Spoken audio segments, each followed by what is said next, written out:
Hello दोस्तों, जय हिंद। स्वागत है आपका आपके अपने channel let's learn the maths में। आज की वीडियो में हम सीखेंगे प्रतिशत ज्ञात करना। ठीक है भाई, यानी कि परसेंटेज ज्ञात करना। तो प्रतिशत क्या होता है? प्रतिशत जो भी कुछ होता है वो सब कुछ इसके नाम में ही छुपा हुआ है। ठीक है, देखो इसमें प्रतिशत यानी प्रति जो होता है, प्रति का मतलब क्या होता है? प्रत्येक। क्या होता है? प्रत्येक। और शत का मतलब क्या होता है? शत का मतलब क्या होता है? प्रत्येक। शत मतलब 100वां भाग। ठीक है, शत का मतलब 100 यानी प्रत्येक 100वां भाग। अब अगर हमें 1% निकालना है, 1% निकालना है तो हम क्या करेंगे? 100वां भाग है, यानी कि 100 में से 1 भाग, यानी 1/100। क्लियर भाई? अगर हमें 2% निकालना है, ठीक है भाई, तो कैसे लिखेंगे? देखो 1% 1/100, तो 2% 2/100। आ गई बात समझ में? ठीक है, अब ऐसे हम आगे बढ़ते जाएं। मान लो हमें 70% निकालना है, ठीक है, तो 70% क्या होगा? 70/100। आ गई बात समझ में? तो कितने भी प्रतिशत पूछे उसके डिवाइड में 100 लगा दो, यानी ये तो हो गया हमारा प्रतिशत। अब क्वेश्चन कहां से पुटअप होते हैं कि किसी भी संख्या का कितने प्रतिशत क्या होगा। मान लो कि कोई संख्या दे दी हमें 500 रुपए, 500 का 5% क्या होगा? 10% क्या होगा? 15% क्या होगा? 18% क्या होगा? यानी कितने भी प्रतिशत पूछ सकता है, यानी किसी संख्या का कितने प्रतिशत क्या होगा, तो ये हमें बताना है। ठीक है, अगर हमसे डायरेक्ट पूछे कि 1% का मतलब क्या होता है? 1/100। ऐसे ही 10% का मतलब क्या होता है? 10/100। 15% का मतलब क्या होता है? 15/100। आ गई बात समझ में? ठीक है भाई, तो ये होता है हमारा प्रतिशत। क्लियर भाई? प्रतिशत किसे कहते हैं? किसी प्रत्येक का 100वां भाग, प्रत्येक का 100वां भाग। ठीक है, वो हमारा कहलाता है प्रतिशत। तो अब हम एक एग्जांपल लेते हैं और प्रतिशत को ढंग से समझते हैं कि प्रतिशत होता क्या है, कैसे इसको फाइंड आउट किया जाता है। तो देखो हमने एक एग्जांपल लिया है, 1200 रुपए का 15% क्या होगा। ठीक है, 1200 रुपए का 15% क्या होगा। तो देखो हमें क्या करना है, जो जिस संख्या का हमें प्रतिशत ज्ञात करना है 1200, कितना है भाई? 1200 का मतलब गुणा। ठीक है, 15%, अभी 10%, 10/100, 15%, 15/100। ठीक है, 15/100। आ गई बात समझ में? इसको सॉल्व आउट करो। देखो 00 से 00 कैंसिल, 15 दूनी 30, 15 एकम 15 और 3 18, यानी कि कितना आ गया भाई? 180 रुपए आ गया। यानी कि 1200 का 15% क्या होगा? 180 रुपए होगा। आ गई बात समझ में? ठीक है, तो अगर हम एक एग्जांपल और ले, जैसे 975 का 3% क्या होगा? 3% क्या होगा? तो 3% क्या होगा? जैसे देखो हमने एक क्वेश्चन और ले लिया है, सेकंड क्वेश्चन। देखो जिस संख्या का प्रतिशत निकालना है, 975 का मतलब गुणा 3%, तो 3/100। आ गई बात समझ में? ठीक है, गुणा करो। देखो 3 पंजू 15, 1 बच गया, 3 सतु 21 और 1 22, 2 बच गए, 3 नाम 27 और 2 29। क्लियर? Divide by 100। ठीक है, 00 हटाएंगे नीचे से और 2 के बाद में पॉइंट लगा देंगे, तो कितना आ जाएगा? 29.25, है ना। यानी कि 975 का 3% क्या होगा?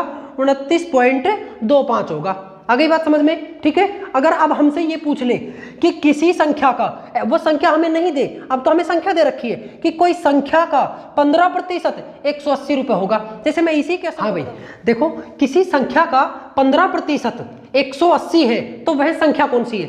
हमें कोई संख्या नहीं मिली है, किसी संख्या का, कोई भी एक संख्या हो सकती है, उसका 15% 180 है। ठीक है, ठीक है भाई, तो हम मान लेते हैं वह संख्या कौन सी होगी? कोई भी एक संख्या होगी। तो माना वह संख्या क्या मान ली हमने? x मान ली। ठीक है, वह संख्या कौन सी होगी?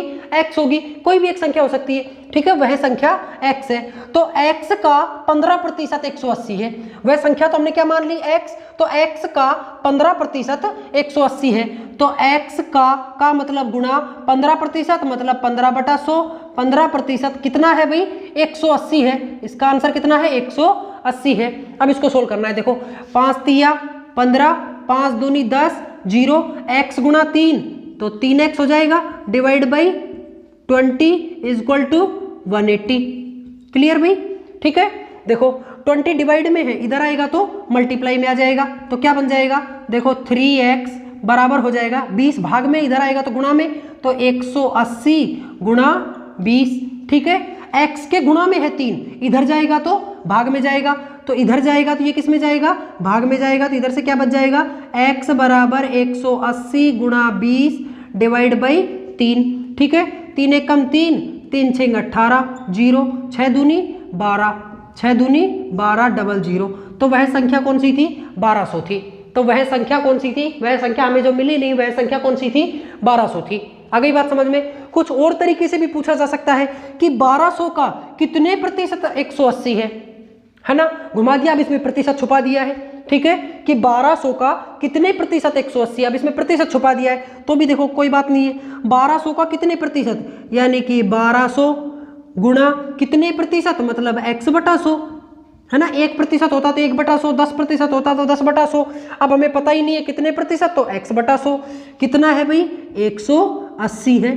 ठीक है, देखो सोल्व करो, 00 से 00, x के गुणा में है ना 12, इधर जाएगा तो भाग में जाएगा, तो इधर से क्या बच जाएगा, x बराबर 180 डिवाइड बाई 12, गुणा में था इधर आया तो भाग में आ गया। काटो इसको, 6 दूनी 12, 6 तिया 18, 2 एक कम 2 और 2 15 30, यानी कि x की वैल्यू कितनी आ गई, x की वैल्यू आ गई है हमारी 15%, यानी कि 1200 का 15% 180 है। आ गई बात समझ में। तो प्रतिशत कुछ इस प्रकार से हम ज्ञात कर सकते हैं। ठीक है, तो कुछ रिजल्ट का प्रतिशत भी ज्ञात करना देख ले हम कि रिजल्ट का प्रतिशत कैसे ज्ञात किया जाता है। ठीक है भाई, तो देखो एक क्वेश्चन उसका भी देखो। हाँ भाई, तो हम रिजल्ट का प्रतिशत किस प्रकार से ज्ञात कर सकते हैं, देखो राहुल ने 500 में से, यानी कुल पूर्णांक कितना है, 500 है, यानी जो पूर्णांक है मैक्सिमम मार्क्स वो कितने हैं, 500 है। 500 में से 370 अंक प्राप्त किए हैं, यानी कि उसके प्राप्तांक जो हैं, जो उसने अंक प्राप्त किए हैं वो कितने हैं, 370 है। तो रिजल्ट प्रतिशत क्या होगा, यानी कि उसका कितने प्रतिशत रिजल्ट आया है। ठीक है भाई, तो अब हमें क्या करना है, हमें प्रतिशत निकालने के लिए, रिजल्ट प्रतिशत निकालने के लिए हमें क्या करना पड़ेगा, हमें करना पड़ेगा कुल प्राप्तांक डिवाइड बाई पूर्णांक गुणा 100। आ गई बात समझ में। कुल प्राप्तांक डिवाइड बाई पूर्णांक गुणा 100। तो कुल प्राप्तांक कितने हैं भाई, 370 डिवाइड बाई पूर्णांक कितने हैं, 500। पूर्णांक यानी मैक्सिमम मार्क्स कितने में से प्राप्त किए थे, 500 में से, गुणा 100। ठीक है, 00 से 00 कैंसिल, 5 एक कम 5, 5 7 35, बच गया 2, 5 चौका 20, यानी कि उसके कितने प्रतिशत मार्क्स आए, 74% मार्क्स अर्जित किए उसने। क्लियर भी। ठीक है, आई होप सबको समझ आ गया होगा। अगर आपको वीडियो अच्छे लगे हो तो वीडियो को लाइक करें और ऐसी और इंटरेस्टिंग वीडियो के लिए हमारे चैनल को सब्सक्राइब करें। Thank you.